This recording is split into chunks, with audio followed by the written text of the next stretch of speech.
Assalamu alaikum dear students of 10th class. This is your physics class and I am your instructor. बेटा आ जाएं जी अपने topic की तरफ। But still done हमने intensity पढ़ा था और इंटेंसिटी से रिलेटेड ये कुछ साइड बॉक्सेस हैं that you must have to learn. इनकी एमसीक्यूज के लिहाज से बड़ी इंपॉर्टेंस है, do not ignore them. Come to today's topic that is reflection और the echo of the sound. Echo जिसको हम गूंज, आपको पता है कि अगर रिफ्लेक्शन जो है वो क्लियर हो, मतलब आप एक ऐसी जगह पे खड़े हैं जहाँ पे साउंड एब्जॉर्ब करने के लिए कोई फर्नीचर वगैरह या कोई चीज़ इस रूम में ना हो, तो आपकी आवाज़ जो है वो इको बन के आपके कानों में दोबारा सुनाई देती है। ये फिनोमिना बेसिकली रिफ्लेक्शन होती है साउंड की। जैसे आपने पिछले चैप्टर में पढ़ा था कि वाटर वेव्स जो हैं उनमें फिनोमिना रिफ्लेक्शन का होता है, इसी तरह साउंड वेव्स जो हैं उनमें भी फिनोमिना रिफ्लेक्शन का होता है। किसी भी हार्ड सरफेस से टकराने के बाद उसके साथ एक कंडीशन भी होती है, उसके हम डिटेल में पढ़ेंगे कि वो कंडीशन क्या है। साउंड जो हम दोबारा सुनते हैं वी कॉल इट इको। कितना फासला रिक्वायर्ड होता है एक इको को प्रोड्यूस होने के लिए, तो ये आपके यहाँ पे मैथमेटिकली उन्होंने बताया हुआ कि वो क्या है। आपको पता है स्पीड ऑफ साउंड कितनी होती है? 340, ठीक है, नॉर्मल टेम्परेचर पे। नॉर्मल टेम्परेचर का मतलब है 22 डिग्री सेल्सियस। नॉर्मल टेम्परेचर पे ये स्पीड ऑफ साउंड होती है और एक आवाज़ जो हमारा दिमाग सुनता है, दिमाग पे उसका इम्पैक्ट 0.1 सेकंड तक रहता है। आप कोई भी आवाज़ सुन लें, आपके माइंड में उसका जो फीलिंग है ऑफ लिसनिंग द साउंड जो है, आवाज़ का इम्पैक्ट जो है वो 0.1 सेकंड्स तक होता है।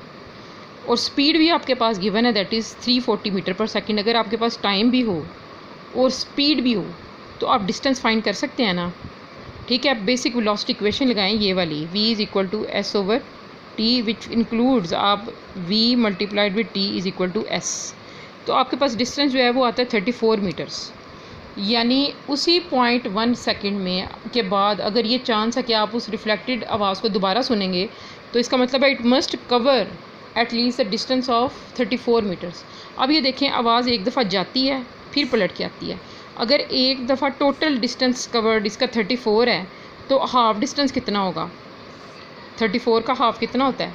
17। इसका मतलब है देखें, एक मीडियम है, मीडियम के साथ वो स्ट्राइक करके फिर आप तक आती है ना, तो ये टोटल डिस्टेंस उसने कवर किया है। ये हाफ डिस्टेंस किसके इक्वल होगा? इस 34 को हम जो हमने बेसिक वेलोसिटी इक्वेशन से फाइंड किया है ये डिस्टेंस, इसको आप 2 पे डिवाइड कर दें, यू विल गेट 17 मीटर्स। आपके पास 17 मीटर्स आएगा। इसका मतलब है कि अगर डिस्टेंस 17 मीटर्स तक हो, मिनिमम डिस्टेंस जो है वो 17 मीटर्स तक हो, यानी 17 मीटर से कम पे तो आपको इको नहीं सुनाई देगी, लेकिन अगर डिस्टेंस जो है वो 17 मीटर्स जो है, ये मिनिमम लिमिट है उसकी, हो तो आपको इको सुनाई देगी, यानी आवाज़ एक दफ़ा ज़्यादा आएगी। अच्छा, आपसे एक क्वेश्चन है, ये बुक के अंदर नहीं है लेकिन आपसे एक रेलिवेंट क्वेश्चन हैं। बाज़ दफ़ा इको आपको एक दफ़ा से ज़्यादा सुनाई देती है जब आप पहाड़ों पे होते हैं and you shout about something, तो आपको अपनी आवाज़ जो है वो एक से ज़्यादा दफ़ा सुनाई देती है। उसकी वजह होती है कि एक दफ़ा सिर्फ रिफ्लेक्शन नहीं हो रही होती, मल्टीपल रिफ्लेक्शन साउंड जो है वो सफ़र कर रही होती है। बार बार पलटने में, अपने रास्ते में भी जब वो हम तक पलट के वापस आ रही होती है, इस दौरान भी वो किसी हार्ड सरफेस से टकराती है 17 मीटर्स के फासले के अंदर अंदर, ठीक है। This causes the multiple echoes और मल्टीपल रिफ्लेक्शंस। ये पूरा टॉपिक आपने लर्न करना है, कभी आया नहीं पेपर में, लेकिन हमने छोड़ना कुछ भी नहीं। You have to learn it equally, ताकि इसमें जितने कॉन्सेप्ट्स हैं वो सारे आपके माइंड में फास्ट रन हो जाएं। अच्छा जी, ये देखें, ये साइड बॉक्स है, ये भी आपने लर्न करने हैं। ये साउंड इंटेंसिटी से रिलेटेड है साइड बॉक्सेस। एक में तो उन्होंने बड़ी डिटेल में बताया हुआ है कि जो ब्लू व्हेल है वो सबसे ज़्यादा यूनिक किस्म की, आपस में कम्युनिकेट करने के लिए कितनी बड़ी होती हैं वो।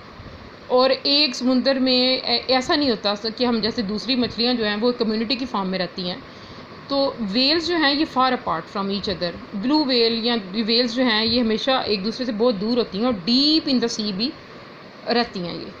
अब वहाँ पे नेचर ने क्या फिनोमिना बनाया हुआ है कि वो बड़ी हाई फ्रीक्वेंसी साउंड जो हैं ये प्रोड्यूस करती हैं और ये साउंड को वो आपस में दूर फासले तक सुन लेती हैं because of the intensity, and hence they are able to communicate with each other. वो सिग्नल्स एक दूसरे को हम इस तरीके से प्रॉप करती हैं। इसके अलावा ये भी फिनोमिना है कि आपको पता है वाटर जो है उसमें 5 टाइम्स स्पीड के साथ साउंड जो है वो मूव करती है तो इसका मतलब है कि ब्लू व्हेल्स के लिए कम्युनिकेशन जो है वो ज़्यादा फैसिलिटेटेड होता है when they are deep in the sea, ठीक है। और टेम्परेचर भी कम होता है वहाँ पर, जिसकी वजह से साउंड जो है उसके जल्दी अप्रोच करती है टू द लिसनर, ठीक है। उसके बाद एलिफेंट्स का भी आपस में किस तरह कम्युनिकेशन होती है, वो बड़ी कम फ्रीक्वेंसी की साउंड प्रोड्यूस करते हैं। देखिए अल्लाह ने उनके कान कितने बड़े बड़े बनाए हुए हैं, वो इसलिए बड़े बनाए हुए हैं कि जो फ्रीक्वेंसी है वो कम फ्रीक्वेंसी की साउंड को भी टोटली अच्छे तरीके से सुन लें, ठीक है। ये दोनों पैराग्राफ्स हैं, you have to keep in mind. कोई अगर फैक्ट रह गया है तो देखें टीचर ने कौन सा ये फैक्ट हमें नहीं बताया, conclude this one as well.